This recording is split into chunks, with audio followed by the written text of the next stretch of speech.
Hello and welcome to Salute Your Sports. Comprehensive with Tom Castleman. Ready for a massive show. We got the Super Bowl rematch, the Kansas City Chiefs, the San Francisco 49ers, 3-3 Niners hosting the 5-0 Chiefs. Bunch of injuries. Slight favorite for the 49ers. Who's going to win the epic game, Chiefs or Niners? Speaking of big games, Lions and the undefeated Vikings in a key NFC North showdown. Plus, we'll recap that Cowboy-Lion game. Is Dallas a disaster, or is Detroit simply that good? How about some massive trades in the NFL? Davante Adams to the Jets, Amari Cooper to the Bills. What does it mean for the AFC East? What does it mean for the NFL playoff picture? More football of the college variety. We've got a massive top 5 showdown. Georgia and Texas. In Texas, Matthew McConaughey on hand, I'm sure. I cannot wait for that one. We look at the MLB playoffs, Dodgers and Yankees looking good. Plus, how about our NBA preseason preview? Who wins the whole thing? Who wins the championship? Who gets the MVP? Who's a surprise team? I cannot wait to get into all that, Tom.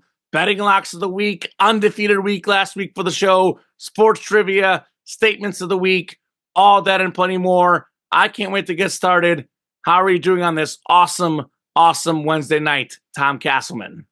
I'm doing fantastic and excited to have a really full complement of topics to discuss. And of course, we have all of our weekly conversation with the NFL, but nice to sprinkle in a couple of trades as well. It's not often that we get to see big moves of this caliber. Like you said, Amari Cooper, Davante Adams moving around. That doesn't happen all too often simply because of all the preparation and planning that has to go into coordinating all the pieces that are on the chessboard that is the NFL field. But first, we start with two of the premier head coaches do a great job of marshaling their forces in a rematch that is kind of not necessarily lacking, but certainly looks different from what the Super Bowl was last year. Isaiah Pacheco out with an injury. Rashee Rice, a key player for the Chiefs, out for the season with injury.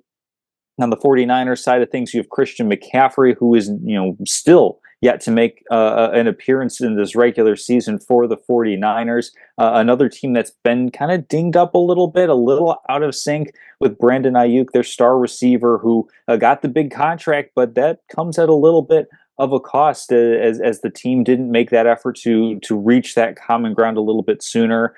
He held out, used what leverage he had to get the contract. Downside is maybe not necessarily in as big of a rhythm or as nice of a rhythm. George Kittle has missed some time, but he will be playing in this game. So, Common, what kind of stands out to you as we start off with this, again, Super Bowl rematch, possibly a Super Bowl preview between the Chiefs, who are undefeated coming off the bye, and the San Francisco 49ers, who I don't necessarily know if I buy into the whole Super Bowl slump for teams that are runner-up the year prior in the Super Bowl, but they have a couple of pretty shocking losses. They were up big against the LA Rams, ended up losing that game. That's the Rams' only win this season. The Rams really dinged up. Similar story with the Arizona Cardinals, another one where the 49ers had a significant lead, ended up losing that game. So this is also a little bit of maybe a proving ground for the 49ers, who come into this, surprisingly to me at least, a little bit, considering they're going up against the undefeated Chiefs, as a slight home favorite. Yeah, you kind of just hit on two things I was going to touch on right off the bat, almost transitioning into my argument, Tom. That is that, first off, it is a little weird that the Niners, for me, are the favorite. I get they're at home, but it's a 3-3 team against a 5-0 team. And I think it's kind of symbolic of, these two teams are really good. Probably the two best teams in the NFL the last 5 years. They played in the Super Bowl, I believe, 2 of the last 5 years head-to-head. But we've seen the Niners, as good as they are, they're very proficient at blowing teams out, but they've been just okay in close games. This year especially, they've found ways to lose, whereas the Chiefs, we know very well, find ways to win. I'm going to give you some numbers that I absolutely love in this matchup in Kansas City's favor. Mahomes and the Chiefs are 2-0 against the Niners in the regular season and 2-0 against the Niners in the Super Bowl since Mahomes became the starting quarterback in Kansas City. Andy Reid in the regular season and postseason combined, Tom, get this, 28-4 off a bye week. It's almost a bye for the Niners, had the Thursday night game, but the Chiefs got those extra 4 days, 28-4 off a bye week.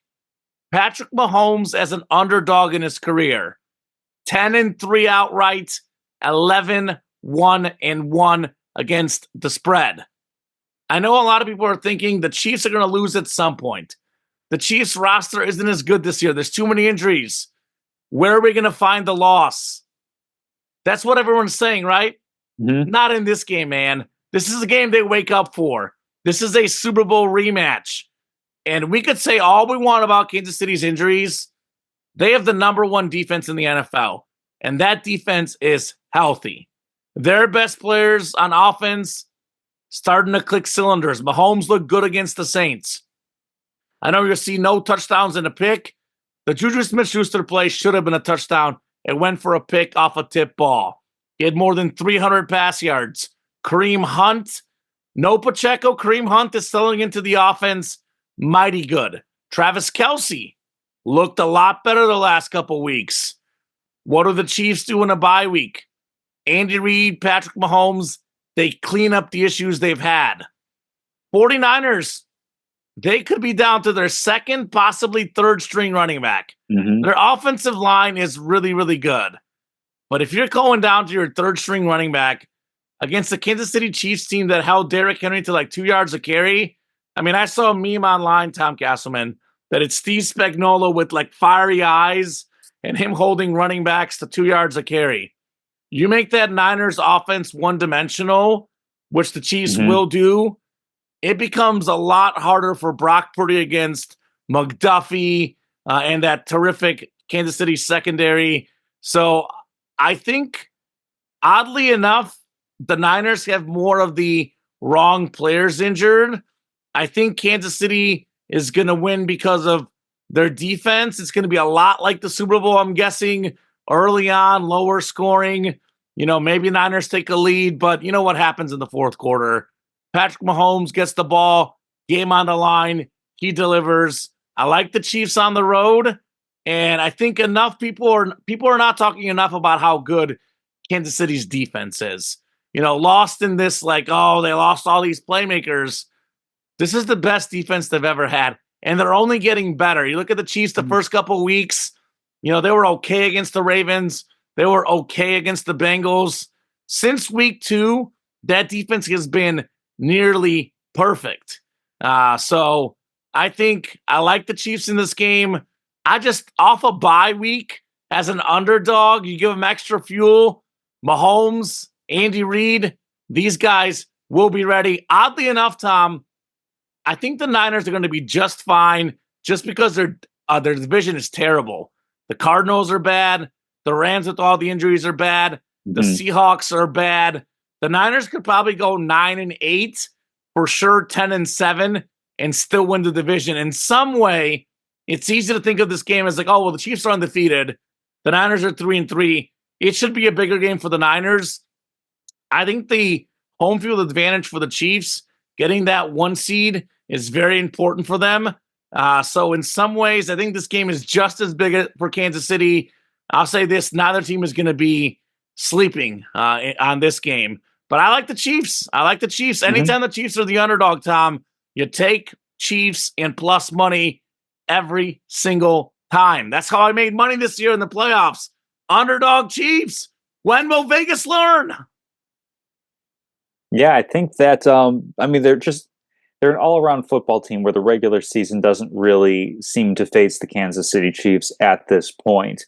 They have so much just institutional knowledge, I guess, institutional experience, where you can have a player like L'Jarius Sneed get traded to the Tennessee Titans. Boom, Trent McDuffie's there to take up that mantle as a true number 1 cornerback, and everybody just kind of like backfills in those positions. I mean, it's a similar thing with the wide receiver room. I mean, they keep finding ways to keep to make guys productive. I mean, Juju Smith-Schuster, released by the New England Patriots, has a successful week with the Kansas City Chiefs. I understand at this point of his career, maybe you can't necessarily count on him, you know, every single week in, week out. Good against the Saints. I mean, but I mean, it's Minus also that one drop. against the Saints. Yeah, like I think that the Chiefs, like, they're just a team that knows what they need to do on a game to game basis to win. And it's a team that you said, like, the defense. I'm not necessarily going to say it's an amazing defense, but it's doing its part. It's doing its part to keep the Chiefs in games, to keep them in a situation where kind of similar to that Chargers game, where it's like, okay, we give up a touchdown the opening drive, and then we're just going to kind of like hold fast until our offense gets a big play or two in. I feel like this game is go the similar way for the Chiefs. I do think they're going to win. I'm not overly confident in that, though, simply because the 49ers are a considerably more talented team than, say, the LA Chargers or than the New Orleans Saints. I think that's where it could be maybe a little bit dicier, I think, for the Chiefs, where those were games where they didn't necessarily put up a ton of points, but you never felt like the game was out of control for Kansas City. This is a game where there might be a little bit of that fear at some point, especially if, say, Jordan Mason is healthy enough to go and they get the run game don't going. Fear the Niners, Tom. Or they scheme up some Deebo Samuel touches that go for big plays. I don't fear them, but I'm saying, like, from a fan perspective, I think that this might be the first game within a couple of weeks, because I know the game against the Ravens, I feel like the Chiefs, even if it was going to go down to that last play, it's like the Chiefs are in fairly good control of the game. I feel like maybe week 2 against Cincinnati, that's the only other game this season where there was some sort of legitimate fear of, oh, okay, the Chiefs might not have this one, or the Bengals are really giving them a run for it. I think the 49ers present a unique opportunity just because they still have all these different weapons. I know that there's injuries, but you still have Deebo Samuel and George Kittle and Brandon Ayuk. Juwan Jennings has stepped up as a third receiver. They are replete with weapons on the 49ers side of things. That could be perhaps the biggest challenge that the Chiefs are even facing so far this season on the defensive side of the ball. I mean, the Bengals didn't have T. Higgins, healthy in that game, so even they were a little bit limited with the weapons they were pitching at the Chiefs. The Ravens offense is pretty darn good. The Ravens offense didn't know how to use Derrick Henry in week 1. From week 2, or was the Chiefs defense just that good at stopping the run? Probably a combo of both. Yeah, they've done it all year. Little column B, but if we're saying who has a more fearsome offense, I might say San Francisco over Baltimore in that case. Maybe it's close. If Christian McCaffrey's there, I know Jordan Mason has looked really, really good, but he's gonna, if he does play, he'll go up against a much, much different defense. This is not the Seattle Seahawks. This is the Kansas City Chiefs, Tom Castleman. Yeah. Who do you like in the game? Who do you like in the game? No, I'm picking Chiefs to win. I think that there is it's not an overly confident pick. I wouldn't necessarily put a mortgage or anything along those lines. I might not a mortgage, but I'll be betting. I know you'll be sprinkling some action. You can't help yourself on that front, and nor would I want to curtail you on that. I think this is a game that the Chiefs can win. I don't think this is where they find their first loss of the season. It wouldn't surprise me if they did. I mean, if San Francisco, even with the record being the way it is. And I know at 3-3, that's a little bit deceptive because you know me. I'm a points differential guy. I am a. You know what Bill Belichick says? You are what your record says you are. I think that there should be a fuller addendum at the end of a 17-game season or something like that. I'm just saying, Tom. We've seen the Niners in close games against the Chiefs and against other teams. They have not been a very good close game team. This feels like a close game. And who do you trust in a close game? The Chiefs or the Niners? I mean, there's not a team I trust more than the Chiefs in a close game. I'm not saying they're going to blow the cover off the Niners and beat them by double digits, but if this is a one-score game, which we're predicting it will be, it's a trust factor. You trust the Chiefs. You don't really have that same trust for the Niners. I think you trust the Chiefs in pretty much any situation until otherwise proven to the contrary. But I mean, I don't subscribe necessarily. A good team in close games. I mean, first off, most games in the NFL are single possession games, and also to me that just kind of says a little bit more toward variance. Not the game we'll talk about next. I'll tell you that much. Yeah, no, definitely not. But it looks like we're both going Chiefs on this one, and one that We both thought, okay, Lions, Cowboys. We both were on the Lions side of things. You were very, very bullish on the Lions. Lions Obviously cover. I was right. confident to win.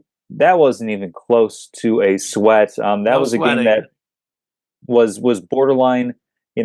I feel like I can afford to step away from the TV. And for me personally, as a squeamish person, finding out what happened, I'm glad that I I wasn't still watching haven't the game. watched it. I I haven't was watched it. watching it, but I missed it. I didn't see that Yeah, moment, and I have not gone back. I have not watched the injury, nor will I. I mute that on the feed because the news, in case anybody is not fully aware of what we are talking about, is Aiden Hutchinson broke his leg, and from what the reporting is, it Mhm. broke two bones in his leg. Um, there's no real sense of reporting it on a length of recovery or a severity of the injury. My understanding is that he had the surgery pretty much right away, right after that game.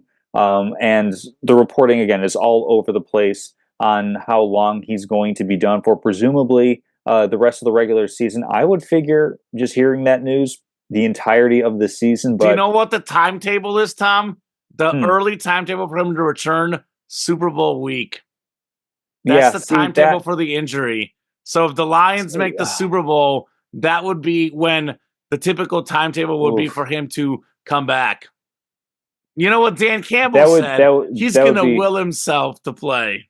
no. I like that would be a heck of a story, but that's also one of those things where it's just like that doesn't make me feel good about a sport that I really enjoy watching. But it didn't make Jerry Jones feel good either, as he's had his run-ins with the flagship station in Dallas and Radio threatening talk hosts. show hosts with oh I can get somebody else to ask these questions. It's like, well, that's kind of crossing a line in more ways than one, but I'm going to set that aside for now.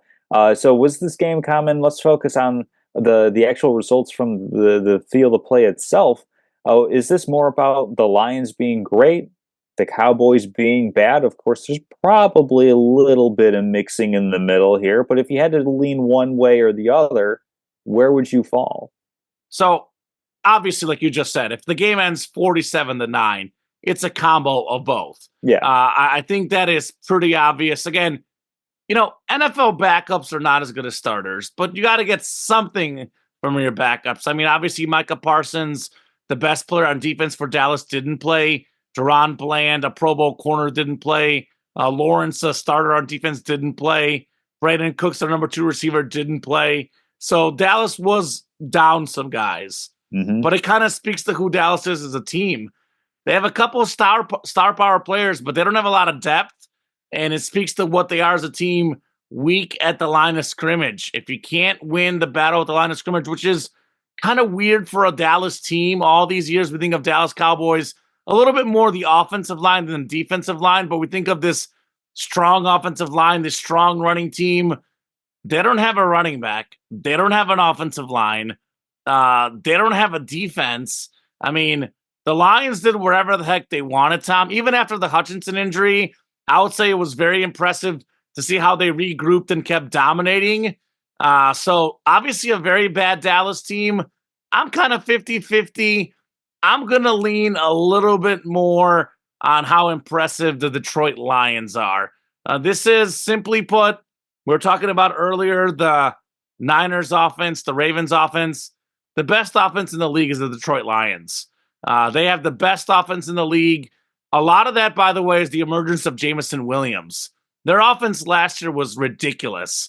I mean, Jahmyr Gibbs and David Montgomery, the best 1-2 duo in the league, a great offensive line, a great tight end in Sam Laporta, a great receiver in Amon-Ra St. Brown. But now that I have that extra threat of speed, that deep threat for Jameson Williams, I mean, that guy, he has taken his game to the next level in one season like crazy. Jared Goff is playing like a top 10 quarterback. They have 2 top 10 receivers, a top 10 tight end, 2 top 10 running backs. They have the best play caller in the NFL. I'm a huge Andy Reid fan. Andy Reid is an amazing play caller. He's an amazing coach. Kyle Shanahan, offensive mastermind. But McDaniel, fantastic. The best play caller right now in the NFL is Ben Johnson, the Detroit Lions offensive coordinator. His creativity comboed with Dan Campbell's aggressiveness and comboed with the talent of the Detroit Lions. I mean, they were throwing passes to offensive linemen for touchdowns, only getting called back because of penalties. You think they were mad about that play last year? Holy cow. National Football League, Tom, not easy. You just said it. A lot of close games. They have scored 42 points or more in back-to-back NFL games. Dallas is terrible. Dallas will not make the playoffs, Tom. There's too many issues right now for Dallas. They're getting third place in that division. But if you beat a team 47-9, how many games this year have finished by a 47-9 margin? None. I think the Bills won 47 or 46-10, close. Mm-hmm. But 47-9 is the biggest win of the season. That's a statement win right there. This is a little bit more about how good the Lions are, comboed with the perfect timing of Dallas being really bad and Dallas being banged up. But you go into an opponent's house, a road game, and you win 47-9. That is crazy. That is crazy. This Detroit team is for real. And every week that goes by, Tom, I feel better and better about my Super Bowl pick. Kansas City Chiefs over the Detroit Lions. See, I'm going to go a little bit the opposite of you on this one. I definitely agree that the Detroit Lions are a very, very good team.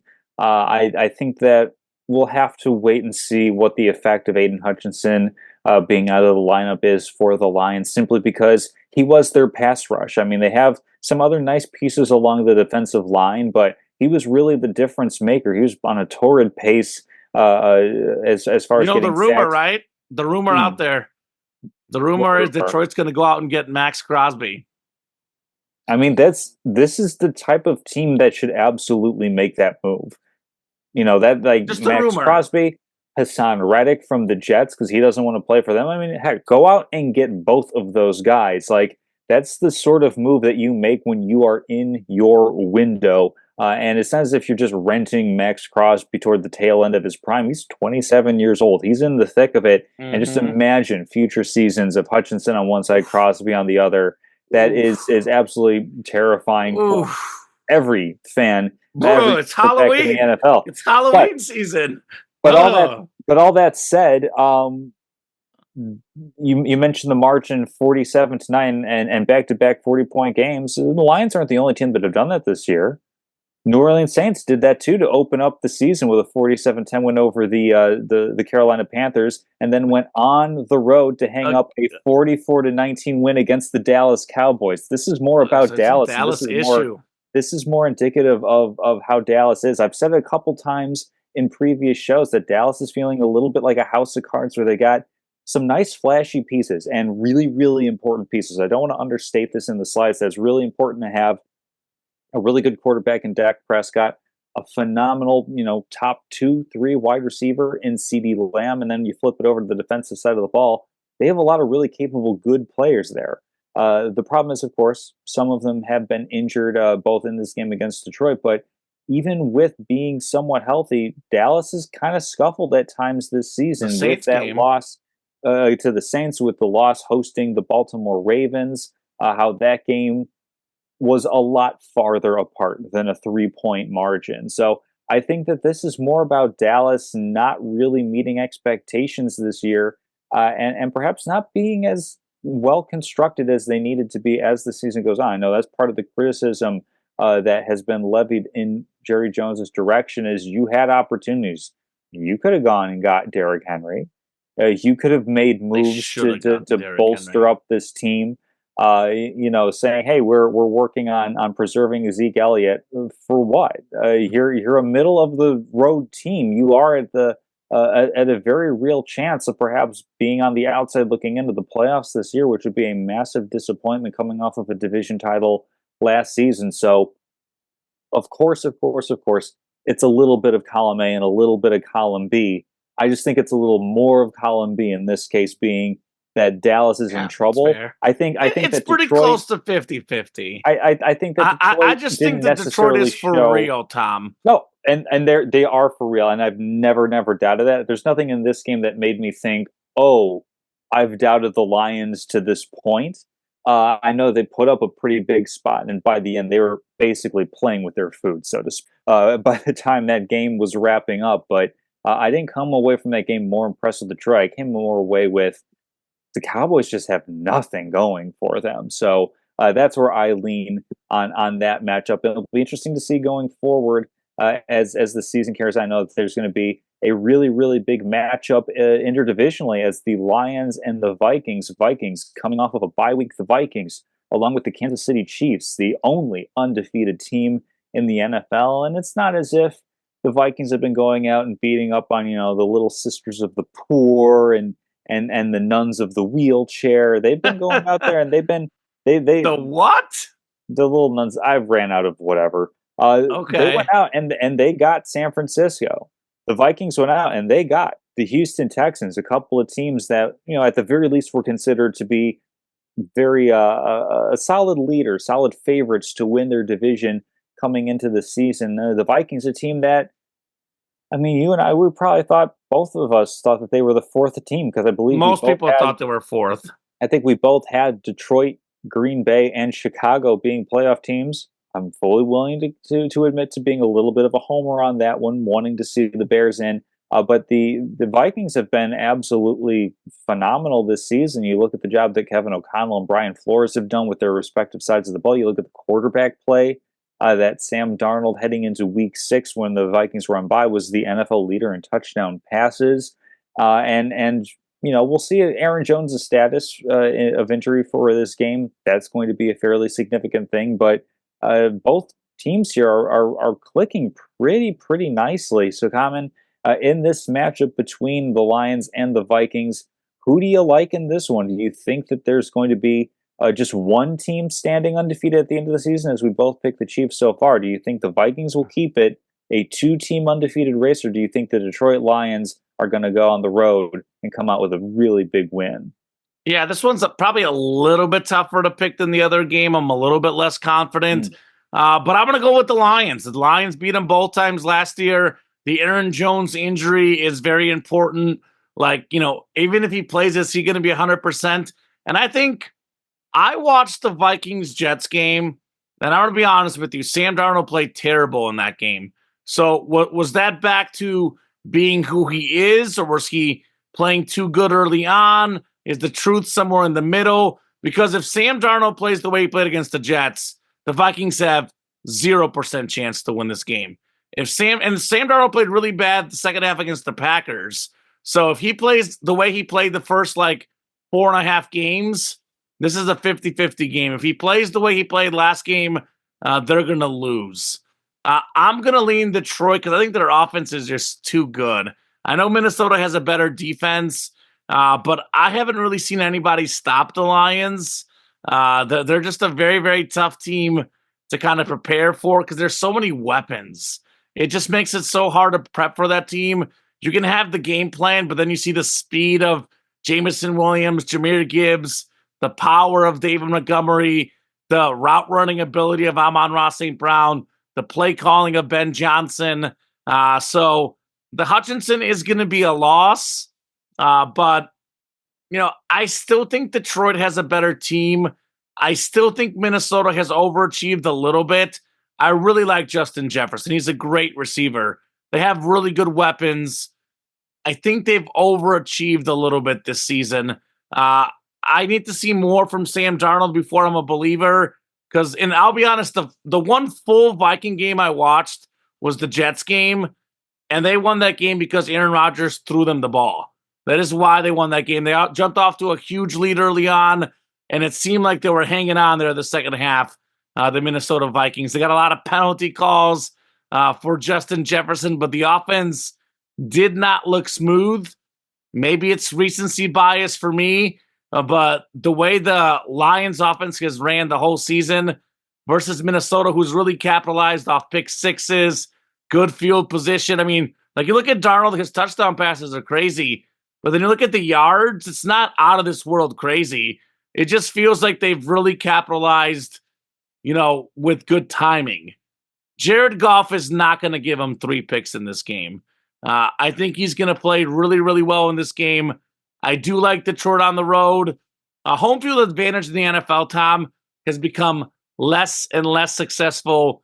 It's less important now than ever. And I would argue with you it's less important in a divisional game because you are familiar with the opponent's, place. It's a dome game. Lions are very familiar inside a dome.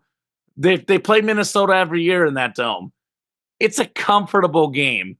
That little bit of extra edge you get on the road, or at home rather, I don't really see there being much of an edge for Minnesota.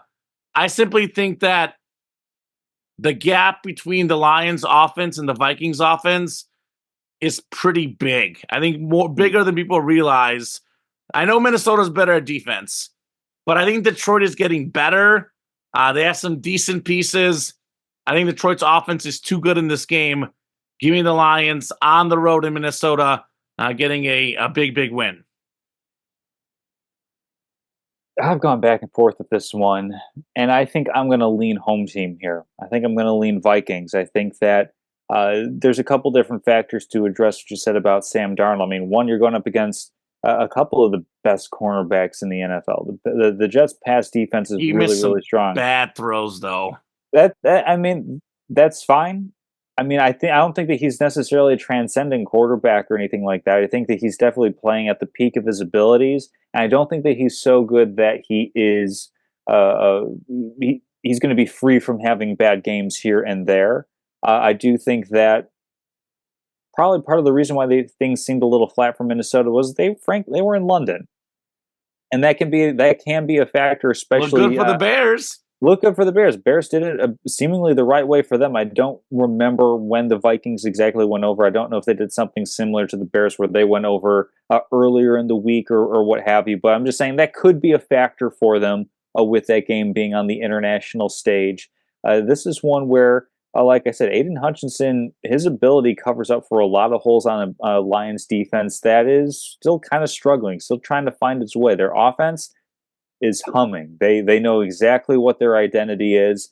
They've got a really good O-line. They have good weapons all around, and they're going to either hit you with speed and Jahmyr Gibbs off the run game or thunder with David Montgomery. They can hit you over the middle with Sam Laporta and Amon-Ra St. Brown, or they can go deep with Jameson Williams. They are really, really talented on the offensive side of the ball. The Vikings are too. I mean, Aaron Jones, I think, is likely to play in this game. Of course, you have Justin Jefferson. If we're saying CeeDee Lamb's one of the best receivers, I think Justin Jefferson in today's game is probably wide receiver 1 in my book. And that you don't necessarily have to be amazing. You have to be amazing as a quarterback to be able to get your really, really great wide receiver the ball. And I think that, I mean, the Vikings coming off a bye, they have a really good coaching setup. I mean, as do the Lions. I'm just going to lean home team on this one. I don't feel super confident in it the way that you, much like you. This is one that's really, really difficult to pick, and I can easily make an argument either way. I just think I lean a little bit more. If Hutchinson's healthy and playing, I think it's much more solid to try. That's how big a difference I think that he makes. I just wonder how long is it going to take Detroit to find some answers to replace the pressure, the game planning that he takes off of an opposing offensive coordinator. They'll outscore you. That's what they'll do. That could very well end up being the answer. It'll probably work. That could very well end up being the answer. But I mean, Jared Goff is known to have some turnover games where he fumbles the ball or throws the ball to the other team. I think he's in the same category as a Sam Darnold, higher tiered. Oh. I think he's more talented. I think he's better, but he's in that same tier of, every now and again he's going to make a Kirk Cousins play. Like, I feel like these guys are kind of in a similar thing where, yes, they're very talented. They can get the ball. They're playmakers. He's not made many of them the last couple of years. I'll tell you that much. I mean, he threw like a bunch against the Bears in 2 games last year. Like he's not. Well, I'm saying he's not. He can make mistakes as well. He's not exempt from that sort of expectation. I don't think. He looks good this year. He looks real good. he's in a really, really good spot. I'm going to lean Vikings ever so slightly, but of course, that one is going to be a really, really fun and really, really important game as we're talking right now. The Let me NFC. ask you a side question. It's not in the Sure. rundown. What % chance is there that the NFC North gets 4 playoff That's teams? exactly where I was going. It's slim. It's incredibly slim. Okay. Because I actually think it's very possible. I think it's very slim just because They that play head to means head. that they play head to head, but that you have your division winner, of course. There's 4 division winners, and then there's only 3 wild card spots. So that means that out in like the West, that means that it's only going to be the 49ers or the Seahawks. Yes, only 49ers in for the sure. South, it's only going to be the Falcons or the Buccaneers. In the East, it's only going to be the Commanders or the Eagles or the Cowboys. I think Dallas misses out. I think Philly is the one. Philly and Washington are the ones that scare me. The Bucks have not found a way to win these close games. They scare the Falcons, me. I think do the Bucks and the Falcons both get the Panthers twice still? I don't know if they've had that division. Like, well, no, the Falcons just played the Panthers. Falcons just played the Panthers, and they won that game. So what I'm saying is that these other teams, they can play in soft enough divisions, perhaps, that the NFC North is going to have to beat up on themselves. 33% chance. Because I think higher than there will be only one NFC West playoff team. That's the Niners. Mm-hmm. Seattle's defense is atrocious. And they're beyond atrocious defensively. The Seattle Seahawks are not a playoff team. They're not a wild card team. I give them almost no chance to make the playoffs. The Rams, way too many injuries. The Cardinals, it's the Cardinals. Like, there's not going to be an NFC West wildcard team. I've already eliminated the West as a potential wildcard. 100% eliminated there. I think the South and the East, I think the Falcons win the division. The Bucks will have a chance for the wild card. Of course. And I think the Eagles or Commanders loser will have a chance for the wild card. But I did not like the way the Bucks played against Atlanta. They made a lot of really, really bad plays down the stretch. That just does not seem like a team that can win. Some great plays against the Saints. I will say one thing the NFC North has going for it. They play the AFC South. You want to talk about playing the Panthers twice. Houston is good. Who else in the South is good at all? The AFC South is arguably the worst division in football. Mm-hmm. You have the Jaguars and the Titans, 2 bottom 5 teams in the league. You have the Colts, who are, quite frankly, pretty darn bad. I mean, probably not bottom 5, but bottom 10. So, the NFC North, they play that pretty easy cross division. It's going to be really hard. I still lean no. I mean, I said 33. I'll tell you this time, though. 5%. I'm about 90% sure the North gets 3 playoff teams at least. It definitely feels like 3 playoff teams for the North. That's like 40% in my mind. I mean, like, I'm looking at the Bears' schedule. It's a pretty easy schedule. I mean, everyone in the North has a fairly easy schedule. The key to get 4 playoff teams is there's got to be a lot of splits in these head-to-head matchups. Got to be a lot of splits, which is very, very possible. And taking care of your head-to-heads against the, say, for example, the Bears and the Commanders coming up in Week 8. That could be a tiebreaker. Significant game. That could be a tiebreaker. And something that's really, really significant for a couple of teams that are on a playoff, we'll call it a playoff bubble for now. It's kind of early to be thinking in those terms, but I don't think the Bills are in the playoff bubble. They're squarely in the playoffs. Well, yeah, they're squarely, but like it's too early to necessarily start looking at that playoff picture and saying, oh, somebody's in trouble, somebody's not. The Jets made the move that I thought, that they could make. That was a move that they were rumored to make, going out and getting Davante Adams, trading a 3rd round pick that can become a 2nd round if Davante Adams is 1st or 2nd team All-Pro, or if he is on the active roster for the Jets. And that's AFC not going to happen because he already missed 2 games.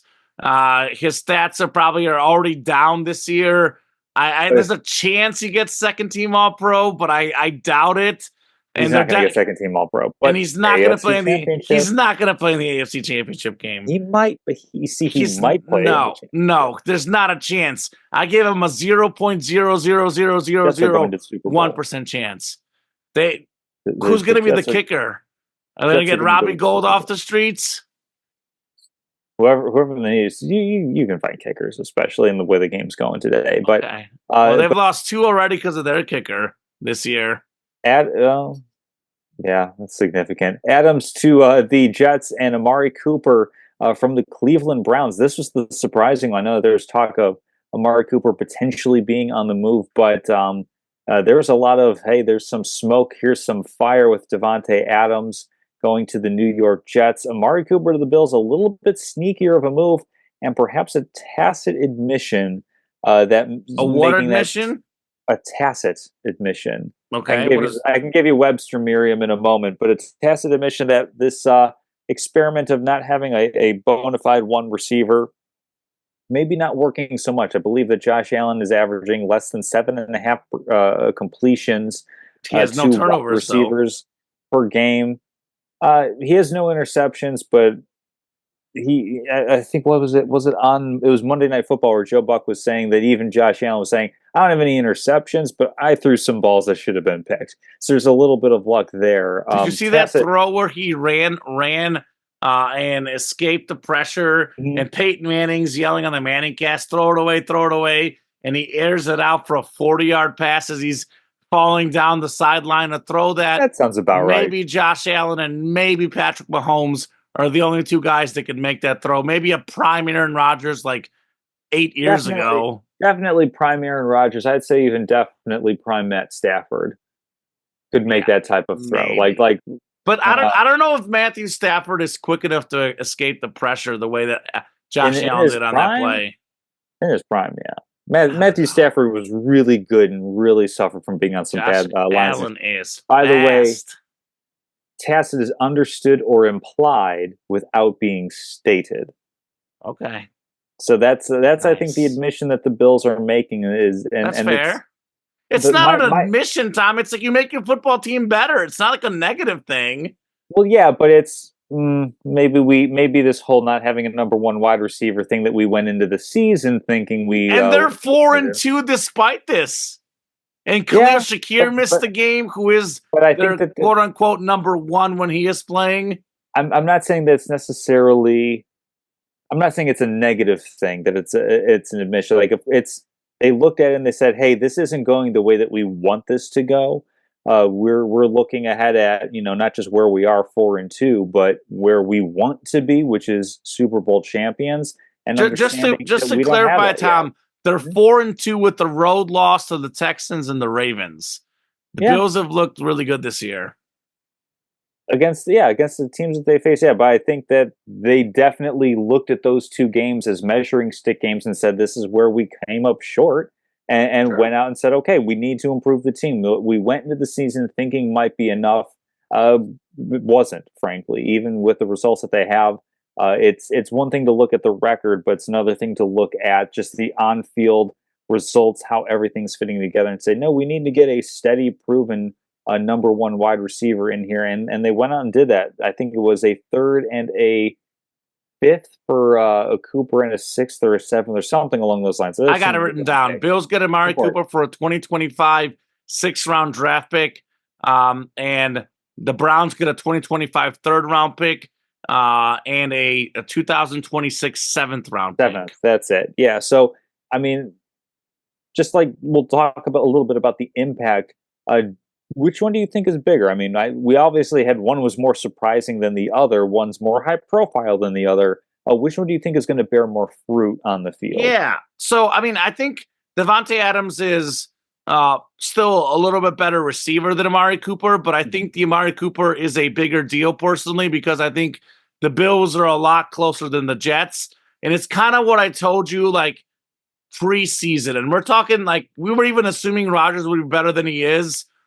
The Jets have the talent, but it's the Jets. They just scream dysfunction. They scream bad luck, like the Zerline missed kicks. Like stuff like that happens to the Jets, Tom Castleman. The firing of the coach, new defensive coordinator takes over, new play caller. It just dysfunction. And it almost, again, it feels weird that Rodgers, who is clearly past his prime, is literally being catered to. He's getting this guy, Allen Lazard. He's getting Davante Adams. I mean, next thing we know, MVS, by the way, apparently got waived. He'll get MVS next. Then Randall Cobb will come in afterwards, right? That's what it seems like. So I think they still have a pretty bad offensive line. Getting Davante Adams is not going to change that. They still have an atrocious kicker, and that, yeah, you could pick one up. But, I mean, a guy that's being picked up, there's a reason why he wasn't a starter in the first place. So you got to have a kicker you can trust in close games. They don't have a good enough offense to be up big. They're built around the defense. So, yeah, they're going to be in a bunch of close games. So not having a kicker does concern me. I personally, I told you this last week on the show, Davante Adams is a guy that wants his. He wants his numbers. His numbers matter. If he cared about winning, he would have tried to go to the Bills instead of the Jets because the Bills are a better football team. I'm a little bit worried about the Davante Adams, Garrett Wilson scenario because I think we have two guys that are kind of one receivers, and I don't know how that's going to work. I could see there being a little bit of, hey, I want the ball, because you know what's going to happen? Davante Adams is going to be the number one guy because he's Aaron Rodgers' guy. And Garrett Wilson is going to have some times where he's open, sometimes where he should get the ball, and he's simply not going to get the ball. And they're just clearly the locker room is not great because anytime you fire a coach this early in the season, it's not a great locker room scenario. And you're, in some ways, I could be a Jets player thinking to myself, like, boy, they're catering a lot to this Aaron Rodgers guy. And I've watched this Aaron Rodgers guy this season, and he has been, quite frankly, not to say awful, but a bad quarterback this year. Like, if you just started watching NFL football this season and you didn't know Aaron Rodgers' resume and you watched every Jets game, you would see that he's a bad quarterback. He does not look good right now. Aaron Rodgers looks bad. And that's okay. Peyton Manning looked bad in his last season. He's 40, but he's not good right now. Mm-hmm. So, like, does Davante Adams make him better? Is it a bad move? It's not a bad move. It's Davante Adams. Okay. But am I, like, thinking the Jets are a playoff team because of Davante Adams? No, I'm not. I think they have a lot of issues. They're not a very clutch team. There's a lot of dysfunction. Aaron Rodgers is not the guy he used to be. I think Amari Cooper is a fantastic move for the Bills. He has 6 1,000-yard receiving seasons. He's been 10th in the league in receiving yards before, 12th in the league before. He's a solid number one. He's right around that, like, 10 to 15 range, kind of where Garrett Wilson is and kind of where maybe Davante Adams is headed in the next couple of years as he gets older. But he's exactly what they need. They need a number one receiver. Because I think Khalil Shakir is a number 2 or number 3 solid possession receiver. Mm-hmm. Keon Coleman's a big guy. He can get up there and get the ball. All of a sudden, if you go from 1 to 2, 2 to 3, and then you look at all those running backs they have, the couple tight ends they have, I mean, they have good tight ends. They have good running backs. They have the second best quarterback in the league, in my opinion. All they were missing is probably one receiver. And I think this move actually puts them right up there with the Ravens and Texans as the potential second best team in the AFC. I think the Chiefs are 1, and I think the Bills are like that 1A category with the Ravens and Texans. I agree with you, Tom. They were a little bit short of that receiver spot. I think they were going to win the AFC East because of Josh Allen, because the AFC East stinks this year. But I don't think they were a legitimate playoff contender per se. I think with the addition of Amari Cooper, they are a legitimate playoff contender. And how about their social media team working overtime? They found footage. Josh Allen throwing the ball away down the sideline. Amari Cooper leaps up, one-handed catch. Did you see that video? So no. They already have a pass completed between them. Josh Allen was throwing the ball away, and Amari Cooper caught it on the sideline. There's actually already footage of them having a pass completed together. It's a Oh, okay. match made in heaven. When It's did it's that it's happen? foreshadowing. It happened in I don't think it was this year that they played. It must have been last year maybe or preseason. I'm not sure. I don't think they played this Okay. year yet. So it's like he threw the ball out of bounds. Okay, I got you. And Amari Cooper caught it. So the Bills are saying there's already chemistry. There's already pre-built chemistry, Tom. It's a huge move. Huge No, move it for is. Buffalo. I think it's a massive move. They fixed an area they had, a hole in. I think it makes Buffalo a legitimate Super Mhm. Bowl contender. No, I think it definitely does. I think I think not to necessarily cop out. I think they're both like really, really big, important trades. I guess I lean ever so slightly more toward the Devonte Adams Jets trade, just because he's the bigger name. It's the bigger market, the bigger, everybody talks about the Jets all the time. And I do think that in their own way, the Jets need this because this takes the Amari Cooper move takes the Bills from a solid playoff team to perhaps an AFC championship contender. Whereas the way the Jets have been going, they kind of sort of needed a little bit extra juice with Devonte Adams to make them a playoff contender and just kind of just stay afloat. Playoff Keep in the race. contender, but I think they're going to miss Yeah, out just barely, personally.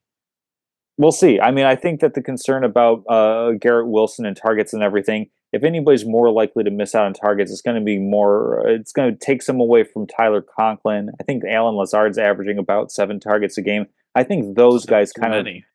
those guys get those targets pulled back a decent amount. I think that's where Devonte Adams and Garrett Wilson shine because look around the NFL. There's plenty of wide receiver tandems that work really, really well together. Tyreek Hill, Jalen Waddle, Justin Jefferson, Jordan Addison. Yeah, but those Jamar Chase, receiver T. Higgins. tandem, there's like a clear one and a clear two. I do still think Adams is the one, but it's like the gap is not so I mean, clear, Tom.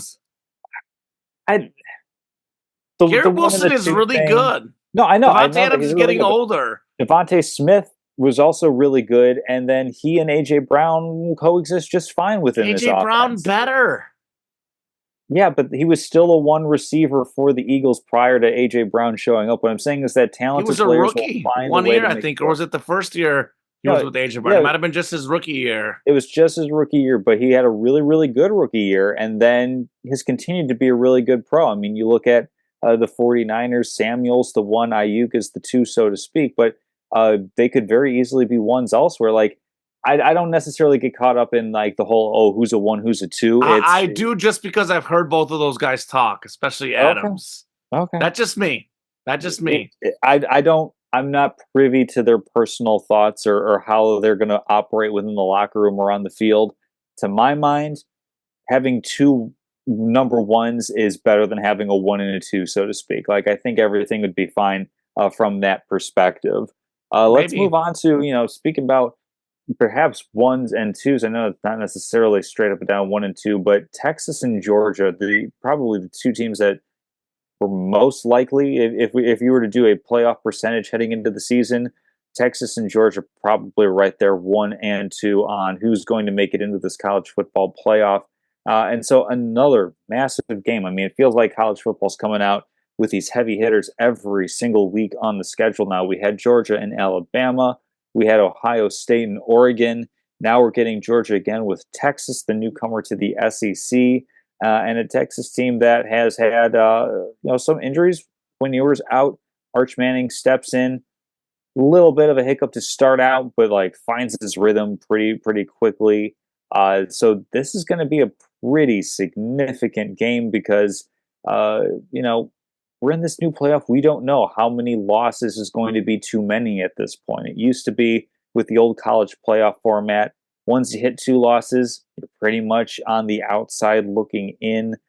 Prior to that, of course, for just the BCS championship game, you pretty much had to be undefeated to be in that game. So there's a little bit of leeway. Georgia already with that loss to Alabama. Texas currently undefeated. So I feel, Common, that from a narrative perspective, from a pure playoff perspective, this game is more significant for Georgia. But is that going to be enough? Do they have enough talent to actually outright win this game?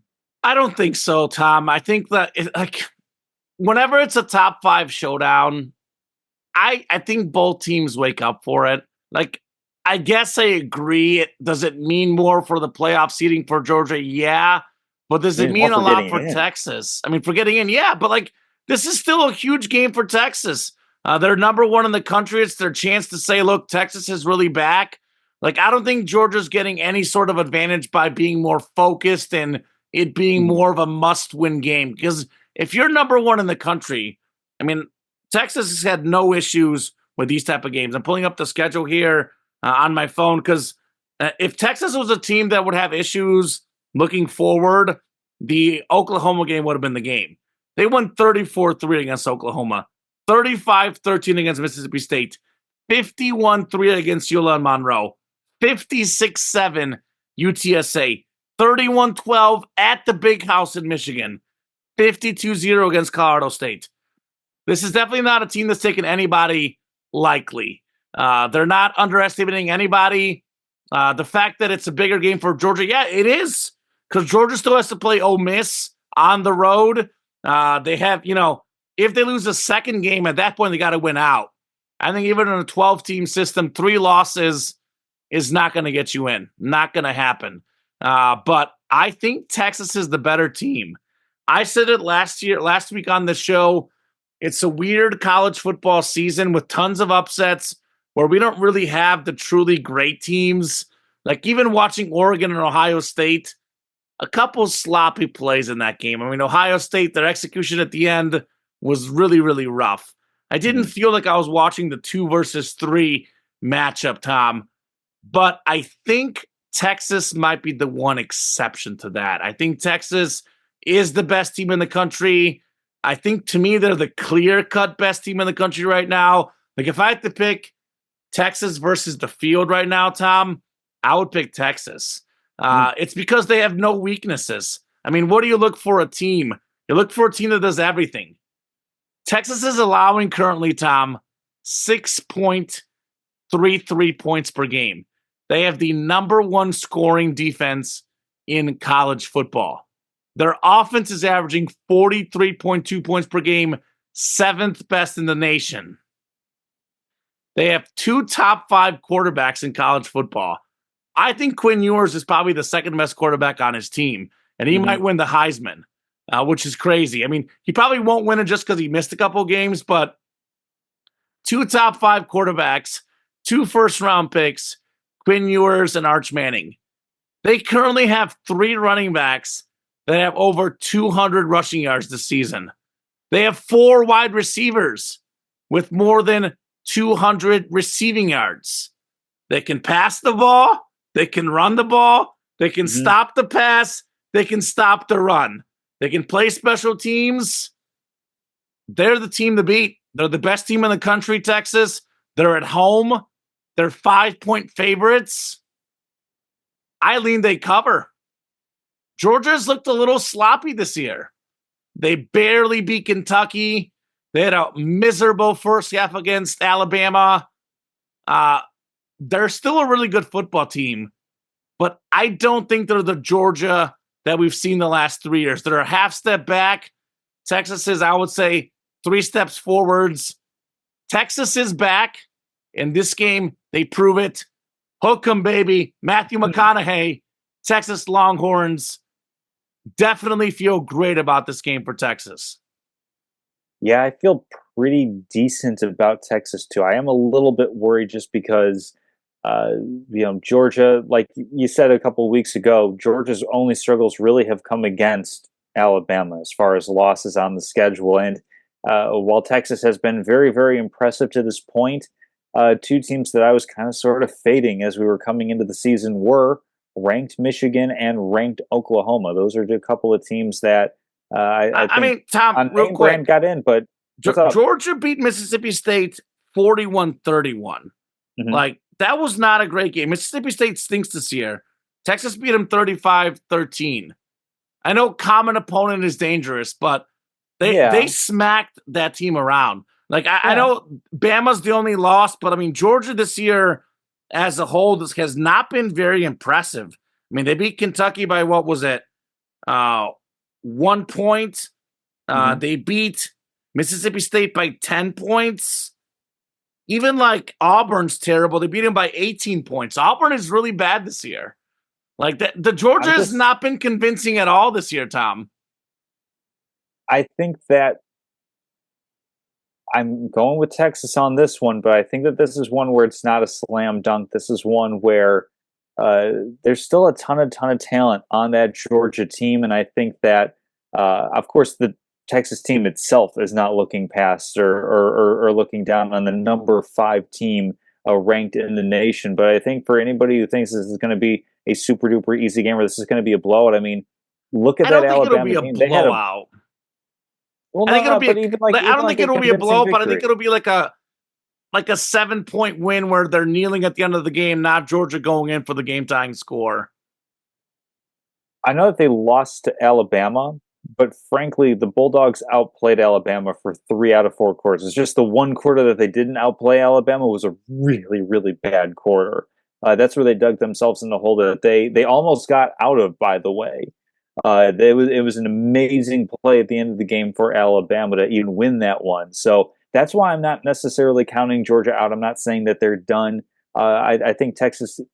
I'll pick Texas to win this game. I think it's going to be very, very close, and not in the least bit surprising if Georgia says, "Hey, we're still one of the best teams in the nation." Well, they are. And we are more than capable of taking on number 1 and on the road and beating them. So that's where I'm sitting with this one.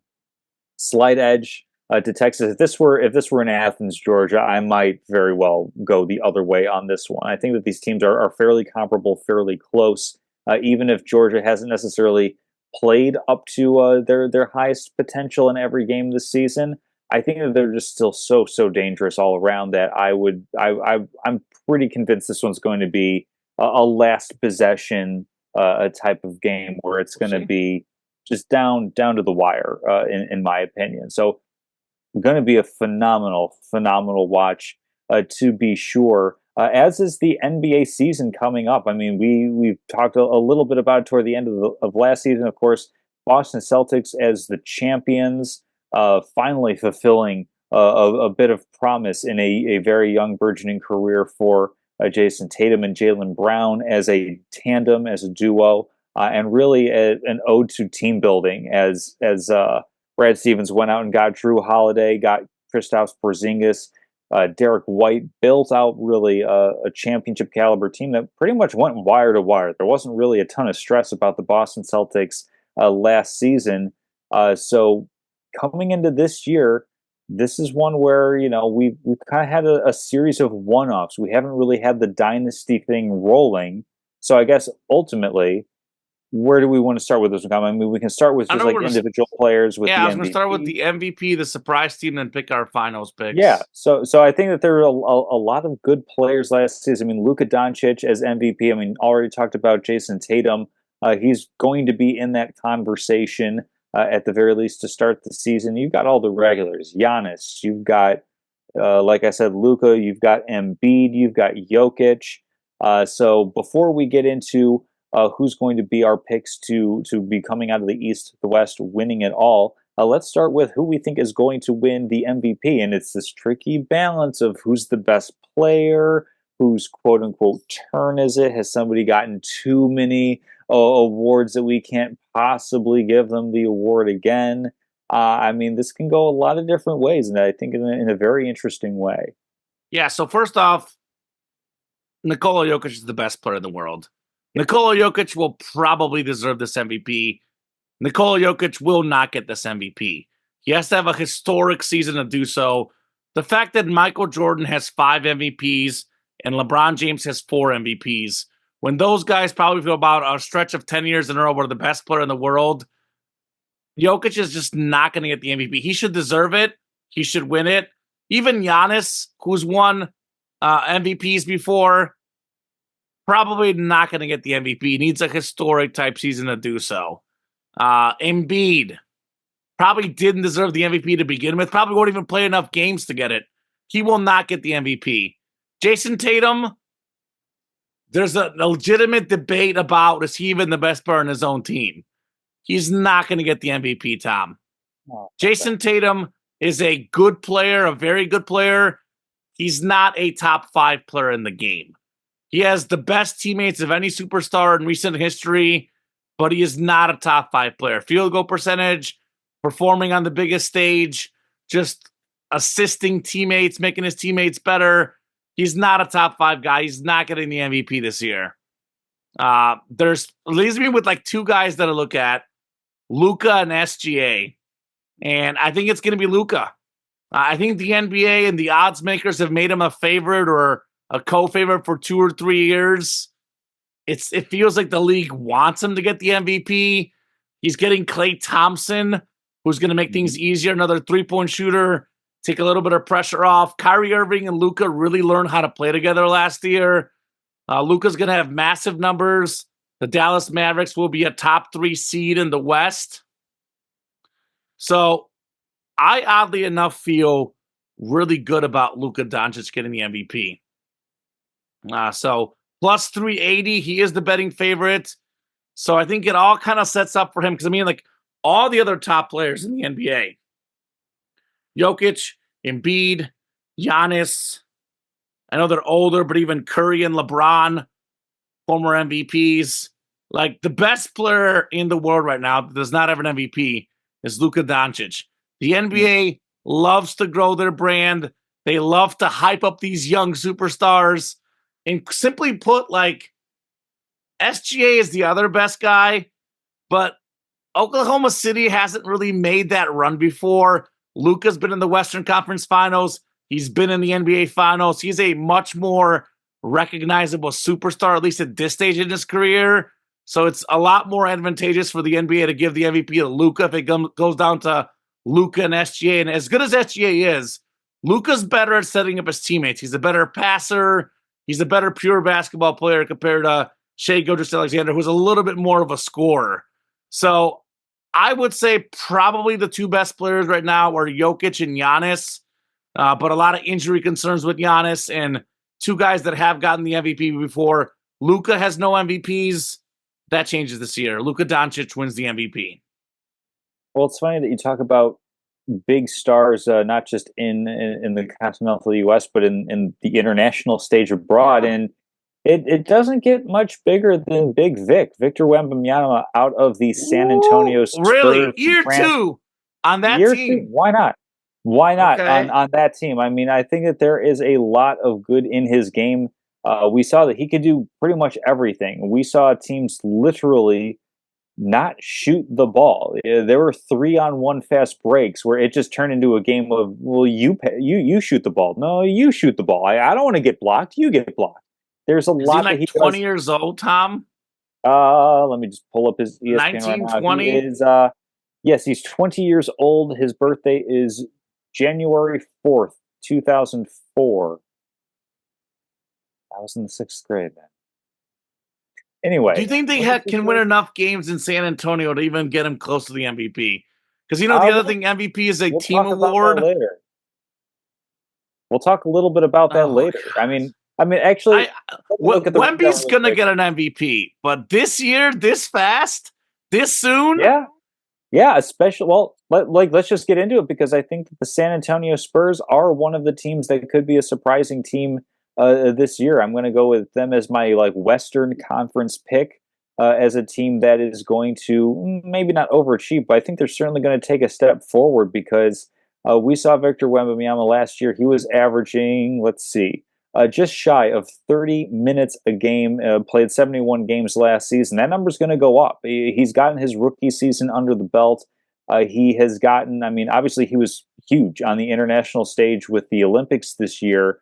I think that with a full off season of professional conditioning, and NBA professional conditioning, another year of just his body to physically develop and mature as he grows into kind of a fuller framed version of what he is. We already saw what he can do just as a rookie. A lot of folks were worried about, is he a little bit too frail because they see how thin he is. He's a legit 240 pounds. That's not small by any stretch of the imagination. He's not just, skin and bones out there. He's shown the ability to shoot the 3-pointer. I mean, his assist total isn't necessarily going to be high, but we've had centers win MVPs before. It's been a little bit. I mean, Well, obviously Jokic, but then Jokic. Embiid won it without a lot of In assists. Embiid won it without a lot of assists, but if we're talking about like, Shaq didn't have a bunch of assists and he won He got like 4 MVP. a Like, game as a big guy, though. He was I mean, good. Victor Wembanyama is at 3.9 in his rookie season, so essentially 4 assists per game. And I think that the team that the San Antonio Spurs are putting together, I mean, you bring in Harrison Barnes, who gives you a little bit of perimeter scoring. You bring in Chris Paul as a distributor. This isn't a championship team by any stretch of the imagination. But this is a team that I think could very well be a play-in contender, could be very much in that discussion. If they were in the For, Eastern Conference, they're in the wrong conference, unfortunately. well, I mean, that's part of the surprise, in my opinion. I think that they Okay. definitely have the capability of getting to that point. I mean, they draft Stephen Castle off of that UConn championship team, who is a very, very good complement, I think, to Victor Wembanyama, the type of player that is willing to defend, can shoot, can pass, can run an offense. I think that there's a lot of interesting pieces, and Greg Popovich is going to have an interesting time kind of molding this team as he continues to have just this really interesting career as far as being a head coach goes and having multiple generational talents to coach. I think there's a lot to like in San Antonio. I think that this can be a surprisingly decent team this season. And if they end up being in the playoffs, if they end up maybe sneaking in as like that 6th seed, if they grab the last guaranteed playoff spot, I think one, it's going to have to be because Victor Wembanyama is an MVP candidate, and I think that's just the sort of thing that can be right on his resume there if he's able to put up those numbers, get that team to that point. Yeah, first off, I think it'd be fun for the NBA. I mean, Victor Wembanyama, I would say, Tom, if I had to bet whether he'd get an MVP or not, I would say yes. He could get multiple MVPs. I don't think just yet. It'll be interesting to see how many minutes he plays this next year because they obviously took it slow year one. He's going to have to get like 36 minutes to really put up enough numbers to even be up there. I just don't think they win enough games. The Western Conference is loaded. I mean, last year we had the Lakers and Warriors as playing teams. It's one of the deepest we've seen a conference in NBA history. I can buy them as a playing team in the East, but not for a second in the West. I'll give you my surprise team, though. This is a team that was in the play-in section. You could assume I would pick the Lakers and Warriors. And anytime that there's LeBron and Curry, guys I love, they're always going to be a contender. But I don't even count those guys as surprises. Because if, the Lakers finish as a 4 seed or the Warriors finish as a 4 seed, we've seen them win championships. That's not really surprising, especially if somehow Curry goes to the Lakers. That could be a championship team. But I'm going to go my surprise team, the New Orleans Pelicans. New Orleans Pelicans were already in the play-in last year. They were actually only 2 games back of getting the 4 seed. Zion played 70 games last year, which is like the most he's played. I look for him to play even more this year. McCollum was out a little bit. They also had their other star player, Brandon Ingram, out. But all 3 guys averaged more than 20 points per game last year. That is one of the most underrated trios in the National Basketball Association.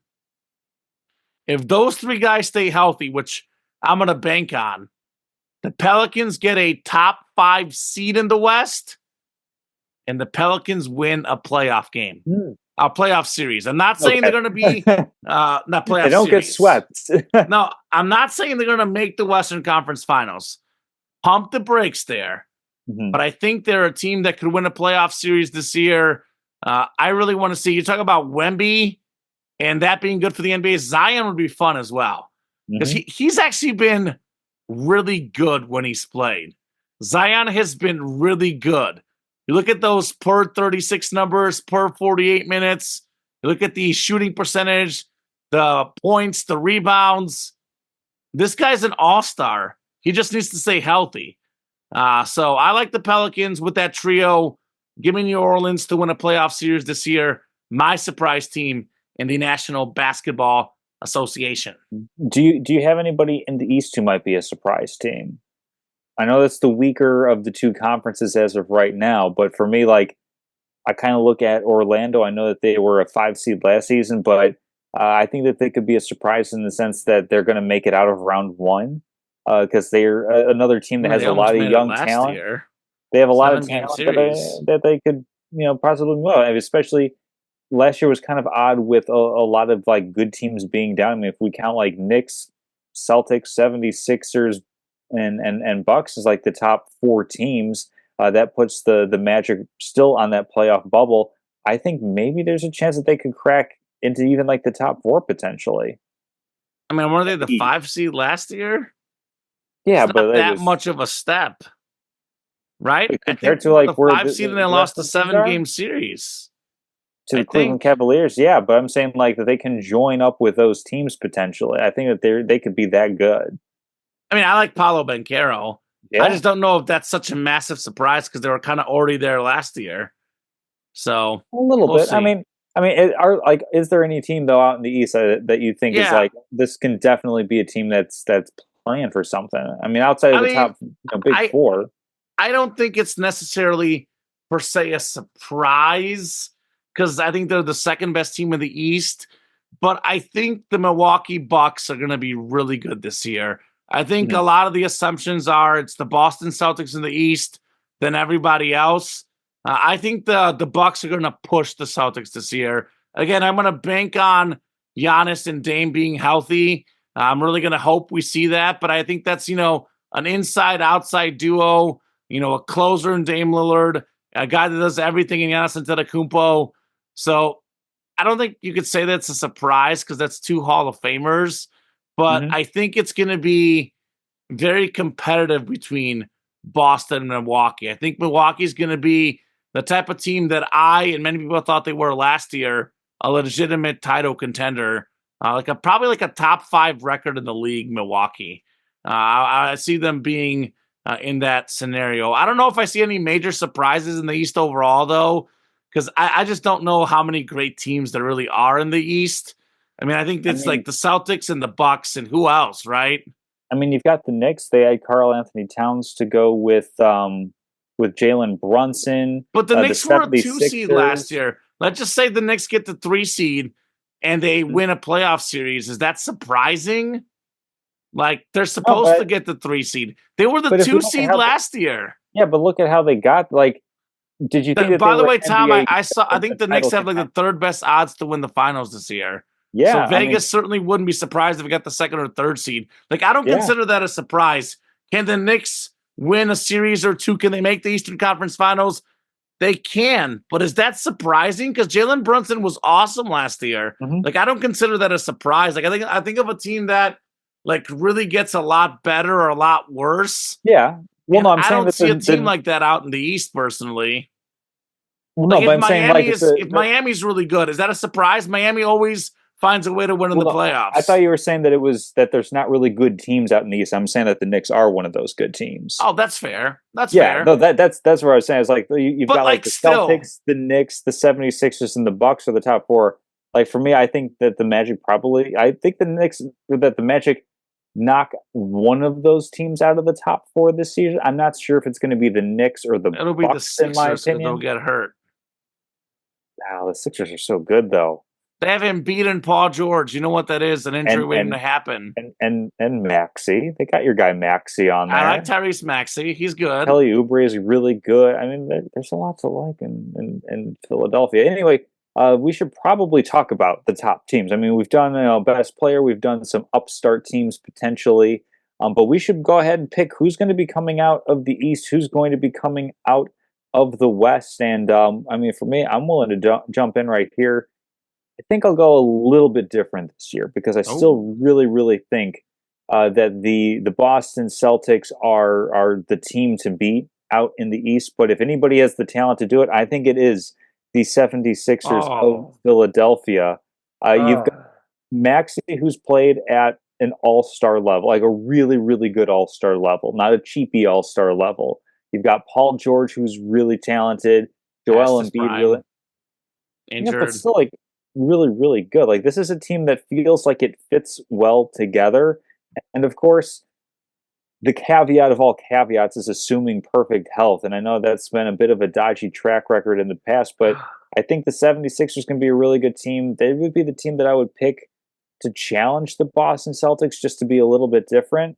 I But think Joel Embiid has not made the conference finals yet. Correct me if I'm wrong. I believe that's the stat. I don't think he's made the conference finals yet as a player. Was that series against the Raptors to go to the NBA finals or the conference No, finals? that was the conference finals. It was the okay. So yeah, maybe he hasn't. Maybe he hasn't. But I mean, like, I gotta see it before I believe it. I'm not saying he's not a good player, but he gets hurt a lot. Paul George struggles in the playoffs. I actually really like Tyrese Maxey, but I don't love the Embiid Paul George over a long season in a playoff setting. I don't like this pick, Tom. I normally like your picks. I don't like this pick. I don't like the Sixers. I don't trust them one bit. I mean, the other one for me is the Boston Celtics. They got my guy Drew Holiday. Yeah, like if that one makes more sense. If I'm rooting for a team to make it all the way to the NBA Finals, it would be the Celtics again.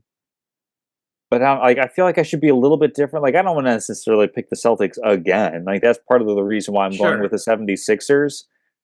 So I guess I'm picking my Eastern Conference Finals a matchup between Sixers and Celtics. Well, I don't think the Sixers even make the Eastern Conference Finals. Embiid's streak of not making the Eastern Conference Finals continues. I think Milwaukee will be in the Eastern Conference Finals.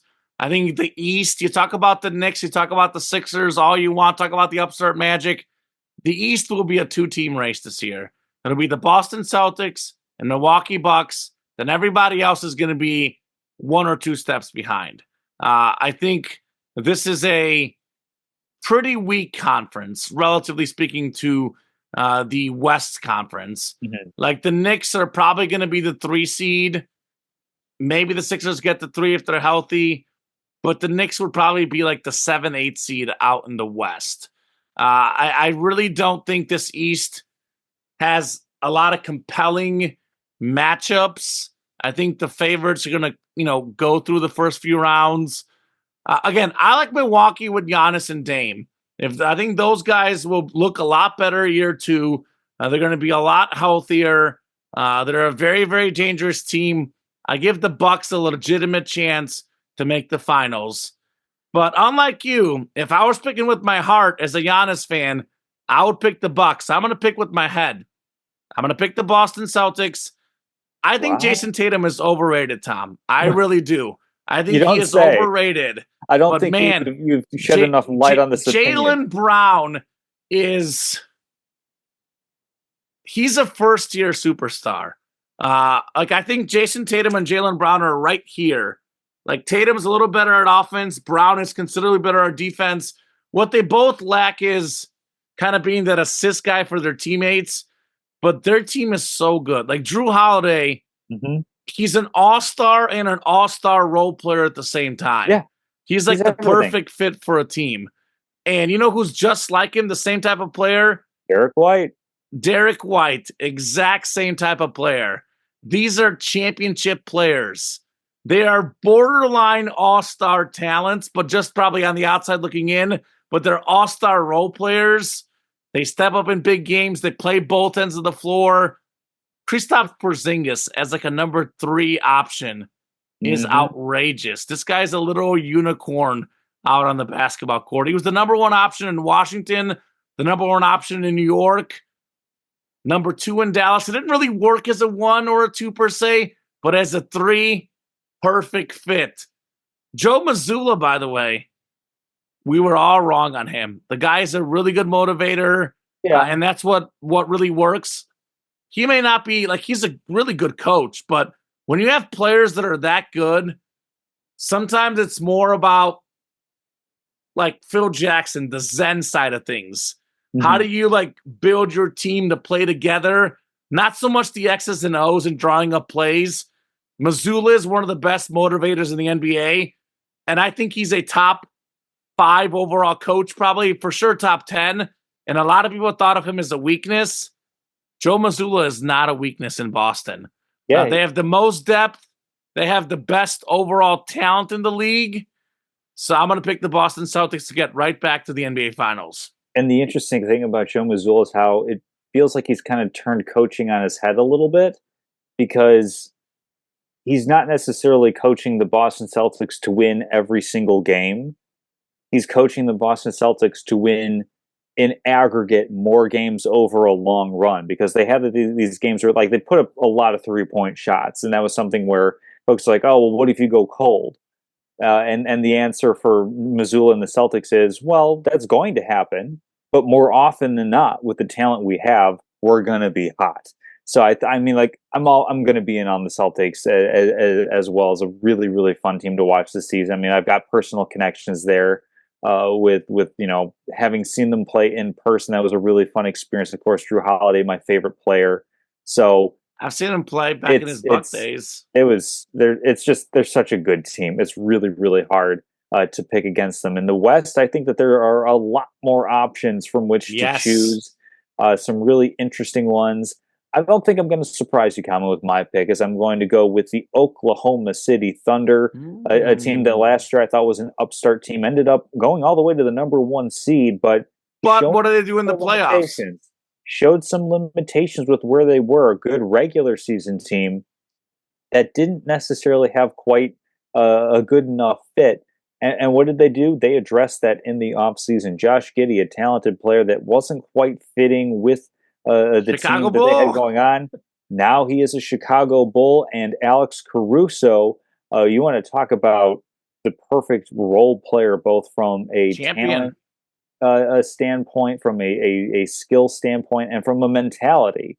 He makes no bones about the fact that he's not a star, that he is about going out there and playing shutdown defense, being the tip of the spear, so to speak, of a defense, and pressuring the ball handler, making the gritty plays.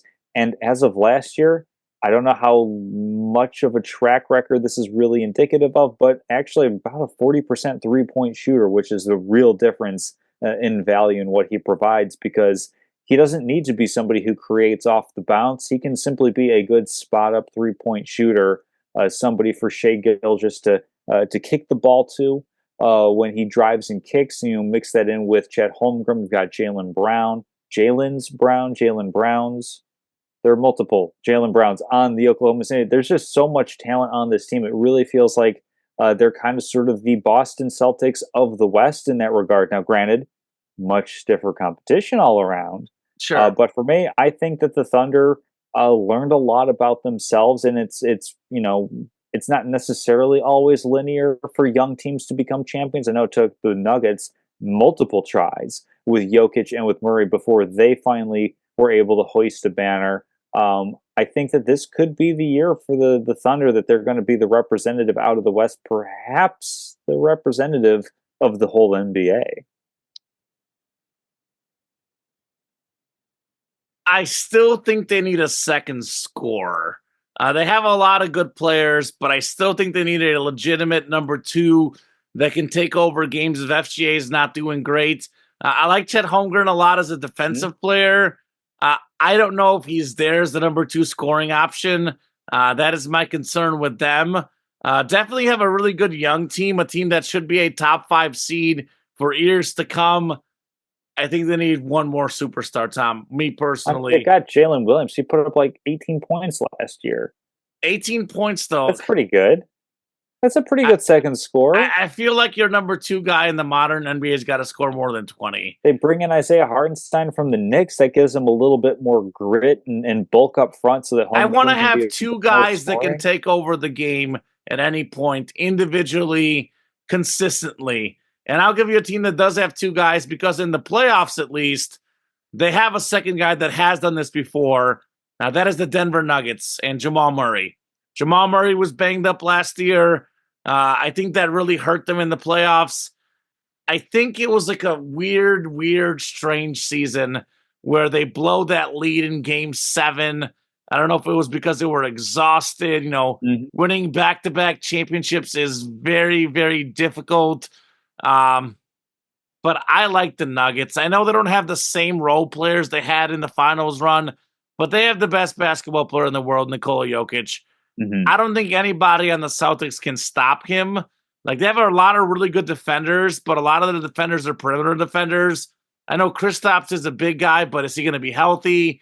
Can Al Horford at age however million he is stop, Nikola Jokic? I don't think so. I think we see the finals we probably should have seen last year in the Denver Mhm. Nuggets and Boston Celtics. And what's the difference? Like I said, it's very, very hard to repeat. And it's very, very hard to stop Nikola Jokic. I think there's a stat where Jokic is one of like 8 or 9 guys ever to win 3 MVPs.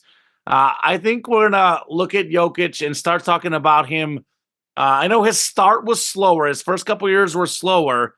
But with what he's starting to do, we're going to start talking about him in 2 lights. Is he a top 10, top 5 player? Is he the best center of all time? That's what we're going to see with this guy. His greatness is so, so great. And we saw it in the Olympics. Took a Serbia team, led the USA team almost the entire game. Nikola Jokic. Meanwhile, Jason Tatum, by the way, couldn't even get in the game. Boston superstar. And in an NBA Finals scenario, I love a superstar. I love me a superstar.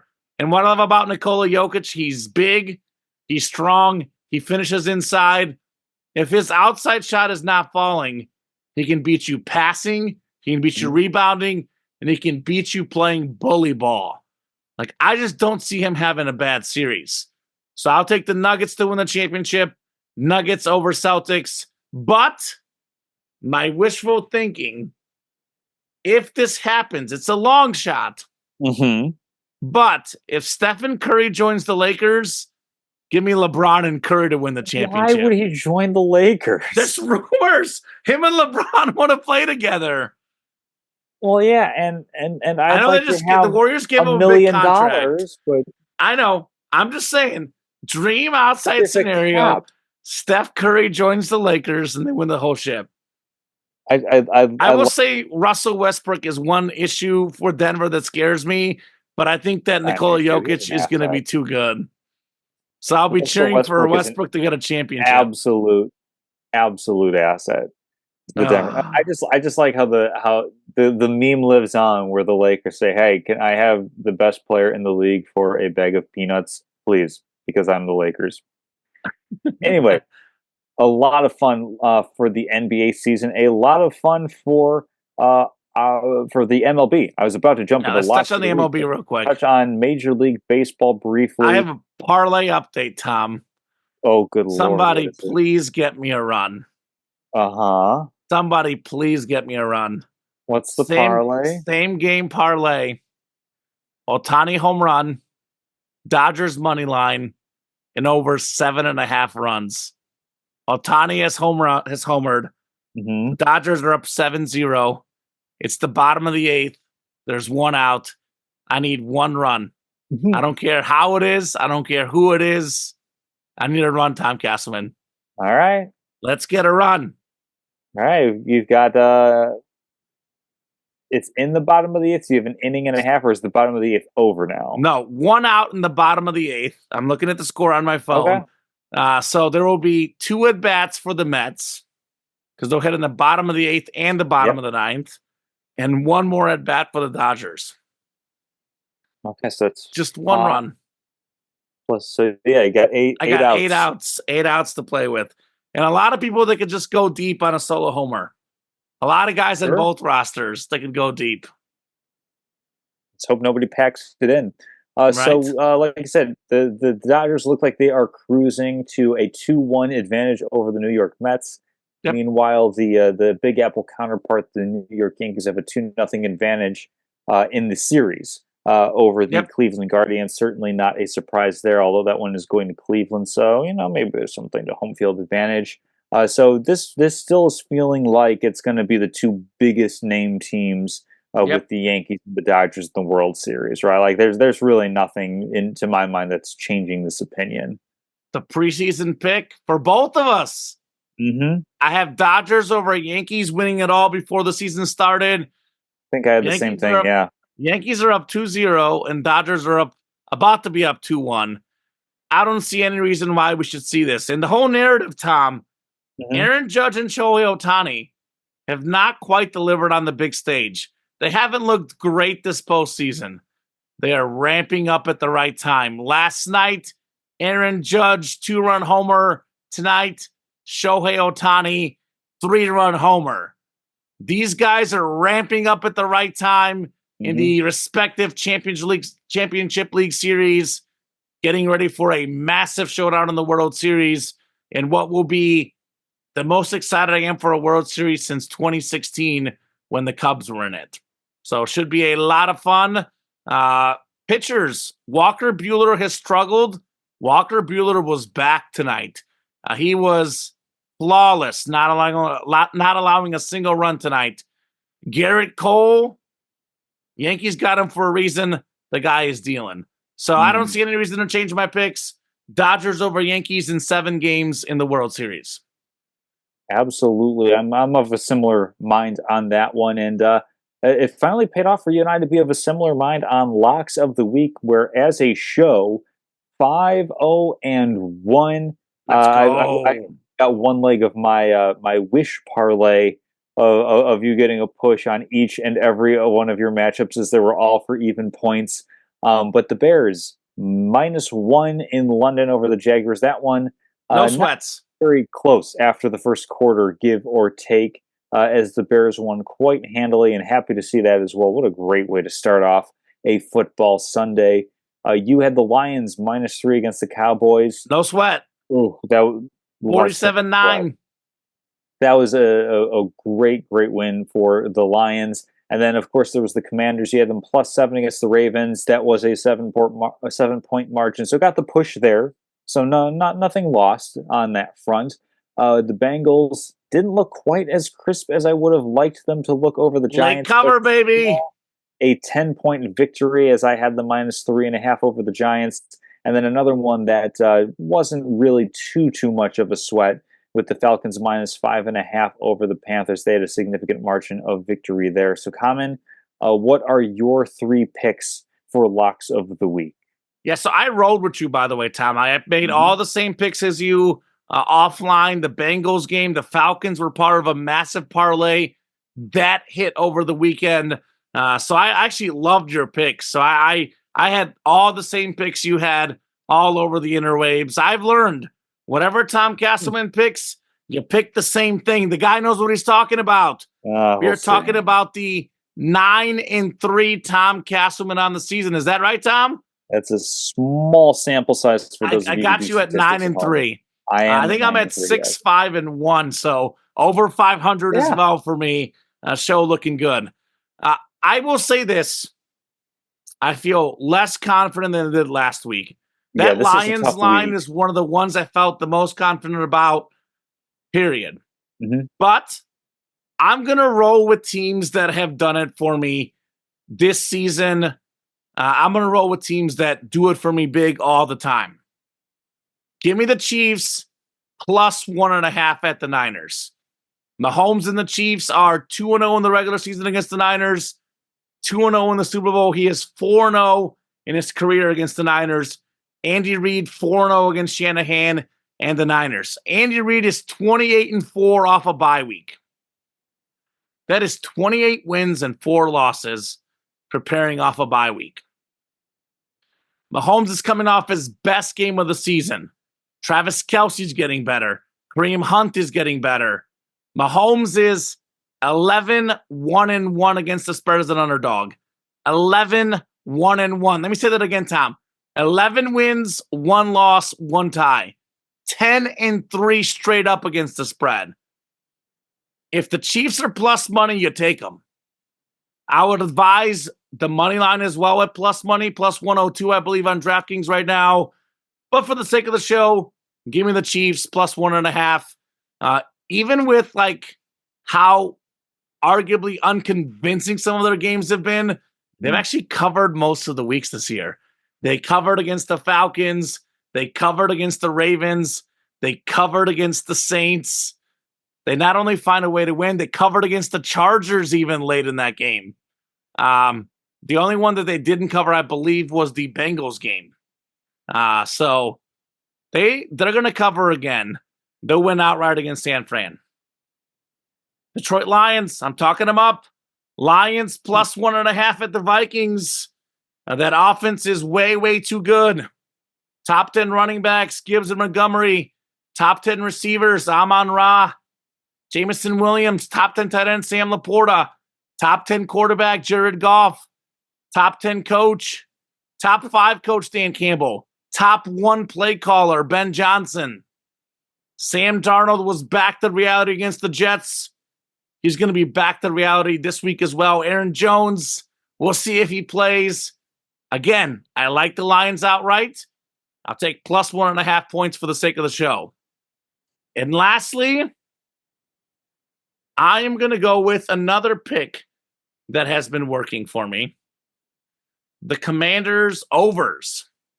They have a really good offensive team, a pretty bad defensive team. Carolina Panthers games almost always go over as well. Commanders and Panthers over 51.5. Carolina allows 34 points per game this year. Let me say that again. Carolina allows 34 points per game. Washington is one of the best offenses in the league. They've put up more than 40 points, more than 30 points this season. They averaged 30 a game, the second most in the league. By the way, Tom, Max Muncy homer, give me the parlay, baby. 8-zip Dodgers. So bets are looking good right now. Shout out Max Muncy. Carolina Panthers with Andy Dalton. I'm not going to say they look great, but they look pretty solid on offense. Bears game was ugly, but they put up 36 points, 24 points, and 20 points in the other games with Andy Dalton. So if the Commanders get their 35, 36 points alone, they should get this. I mean, Commanders allow 24 points per game themselves, by the way. So if the Panthers allow 34, which is their average, and Washington allows 24, 34 plus 24 is 58. 58 is over 51.5. Give me the points, baby. Commanders and Panthers. Let's go. I mean, those are some really, really solid picks there. I mean, I'm going to share a different side of that Lions and Vikings game with you as I'm taking... Gosh, I read it now. I'm taking the over. I'm taking Lions and Vikings over 50.5 points. So don't worry about the line comment. I'm going with points on this one with Aiden Hutchinson. Now, like I said, this has been a theme I've talked about a little bit of concern with the Lions on the defensive side of the ball. And like I said, Vikings certainly have quite a capable ability to put points up on the board, as do the Lions, which is why I think this one's going to go over in a dome. No worry about weather or anything along those lines. Coming off a bye, I'm on faith. It's a small sample. I'm going to take Mike McDaniel and the Dolphins +3 against the Indianapolis Colts. Coming off the bye, this gives the Dolphins a little bit more of an opportunity to coach up whatever quarterback they're going to be rolling out as they have continued to try to withstand or weather the storm with Tua out with a concussion. Still surprised that they have not made a move of some kind for a quarterback. I don't know if it's like if the Pittsburgh Steelers, for example, are simply unwilling to trade Russell Wilson, saying, no, we're going to be competing with you potentially for a wild card spot. I don't know, what other moves that the Dolphins maybe have been considering making. I mean, Ryan Tannehill's still out there, I believe. That's viable. So, there are some options. They're not rolling with any of those. So it's good that they had the bye week. Get Devon Achane healthier. Because this is a team that can really, really run. Even if the quarterback play isn't stellar, with Achane, with Mostert, with perhaps even some Jalen Wright mixed in, this is a Colts team that can absolutely be had on the ground. And this is a team that's famous for being able to break off big, long runs. And then if you can get even just a little bit of a pass game going with Tyreek Hill, with Jaden Waddle, that would be outstanding for the Miami Dolphins. The Colts certainly a team that play hard, play well. Joe Flacco, we're not sure if it's going to be Flacco or Anthony Richardson as the starting quarterback. They're better off with Flacco if they want to win. If you want to get a cover, you want Anthony Richardson to play. Exactly. There's still some discernment on what exactly the Colts' goals are for the season. So as of right now, I'm just going to go with the Dolphins on this one. Don't necessarily feel great, but there's enough reasons that I can kind of sort of think myself into this one. And then the last one, I don't know if I should waffle on this or not. I feel like I'm going to regret Waffle. saying it though. I'm going to roll with it. I'm going to take another over. I'm going to take the Jets and the Steelers over 38.5 points. I feel like That's a that's a low total, very low total but for a good team. defenses, bad offenses. I'm not 100% sure if Russell Wilson has been named the starter I for the don't Steelers. think anything is official. If Justin Fields is in, obviously, I mean, he ran for a couple of touchdowns. He's a big play waiting to happen. The Jets, of course, getting Devontae Adams mixed into the fold. I think that there's enough potential for some points to get over that low total because I believe if each team scores like 19 points, or if it's a 20-19 win, like that seems like a fairly Watch, modest. it's going to be 2017, Tom. Yeah, it's that's why that's what my fear or regret is in saying this because both teams are really really strong on defense. Sure. It's so low, and with Devontae Adams going there, and with the Steelers, they've put up some games where they've had some decent points. Najee Harris ran really really well last week. In addition to Justin Fields, so I'm going to take this one on faith, even though I don't feel great about it. Like you said, 9-3, great start for me. Small sample size, though. I don't have any trivia. I'm ready to go right to the statement of the week. But if you've got trivia you want to roll out there, Yeah, I got one for you. So it's like a two-part question. Mhm. First off, how many hockey goalies have scored a goal in the history of hockey, regular season and postseason combined? I'm sorry. How many goals have been scored by a goalie in hockey history? Okay. Because we had a goalie just score. It was, I believe, last night or the night before. I think it So was that's last one night. where it has to almost exclusively be there's a lot of things that have to grow. I'm going to say 17. That's, I'm almost going to give that to you. 18. 18 Ooh. goals scored, 16 in the regular season, 2 in the postseason. There's been 15 different goaltenders to score. I believe there's been 14 that have scored once, and one guy has scored 2. There's one guy that scored 3 goals as a hockey goalie. Can you name him? I'm going to give you a clue right now. This is one of the greatest hockey goalies of all time. Some might even argue the best goalie to ever play. I believe he's got the most career regular season wins of any goalie of all time. My hockey knowledge is extraordinarily limited. So my guess, I'm going to. Is it Esposito from the No, not Blackhawks? Blackhawks. No. It's a guy like we watched this whole era. I know I don't watch a ton of hockey either, Was Tom. it I'm not saying I'm a hockey expert, but this is like a massive goalie name. Like you definitely know who this is. was it the dude from the LA Kings? No, not Quick. Not Jonathan Quick.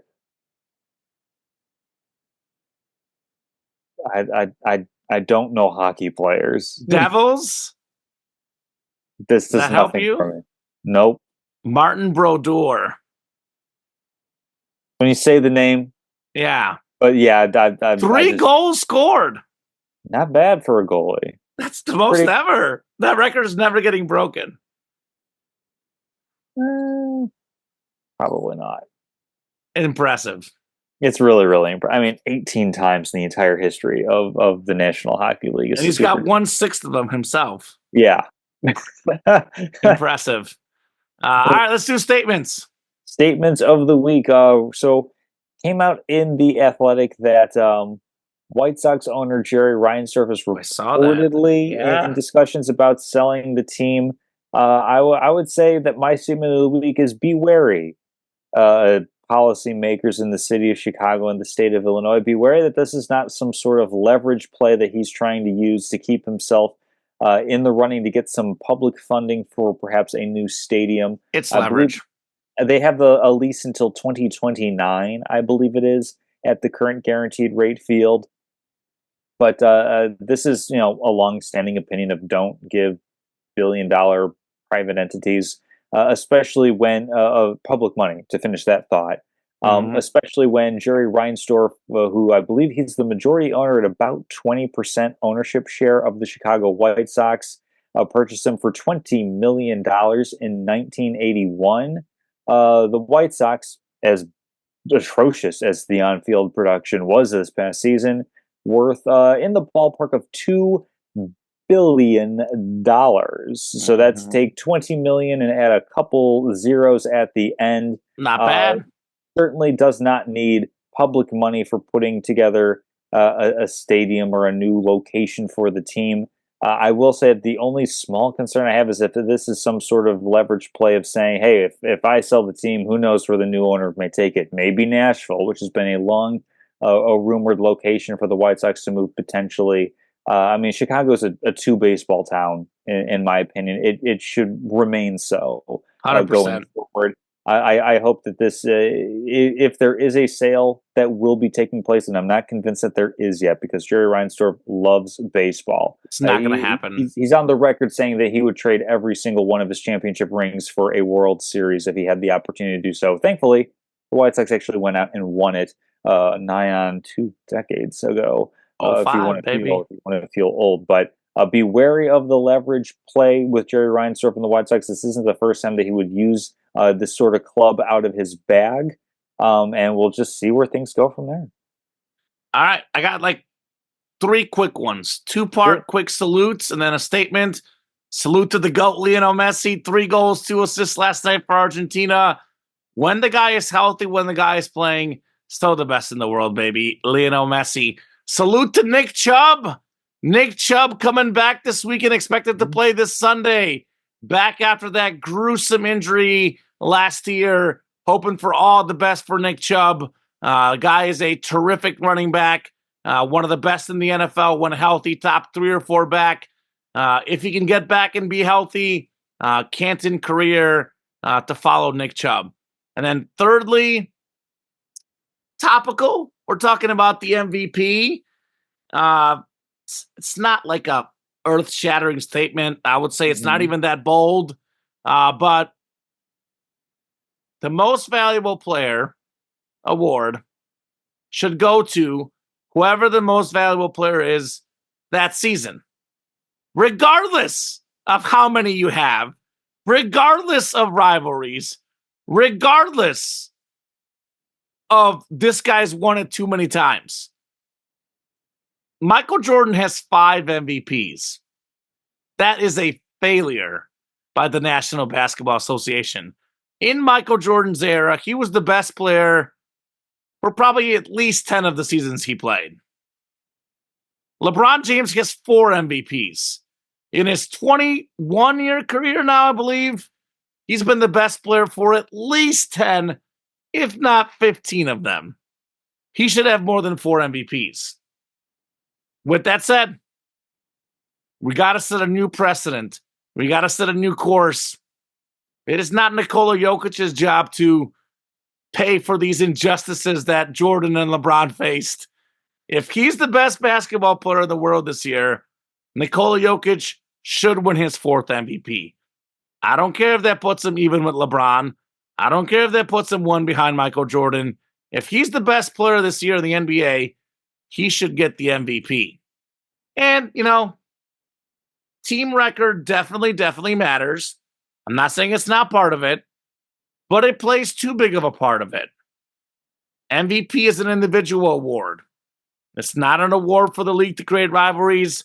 It's not an award for the team that had the best record. It's not for the best player on the best team.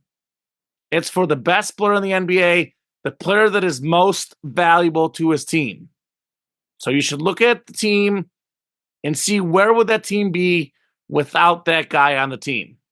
Nikola Jokic, we can agree, makes everything run for the Denver Nuggets. He will likely be the best player in the league this year. He will not win the MVP. But he probably should. He probably should. Not probably, definitely. Because the best player in the leuld should win the MVP regardless of what happened last year or the year before. Do you agree, Tom? On the MVP front, I absolutely agree. On the Nick Chubb Canton, I gotta disagree. But that's okay. If he gets back to the level he was at, he can get there. I'm saying I hope he gets back to that level. Yeah, we'll see. We'll see. I mean, like, Okay. I'm looking at like the similar players on Football Reference. Some of the ones that we know, he's similar to Ryan Grant, former Green Bay Packer, Aaron Look Jones, at the yards per carry. Carter, Devontae Freeman, Rudy Okay. Johnson. All right. Well, anyway, Tom, Get get back healthy, Nick Chubb. Make the Hall of Fame, baby. That in and of itself is an accomplishment and is to be applauded. Yes. Yes. All right. Well, great show today, as always, Tom. Always a pleasure. I'm looking forward to talking in the weeks to come. Thank you to you. Thank you to all the listeners, the viewers. You guys are awesome. And we'll see you guys soon.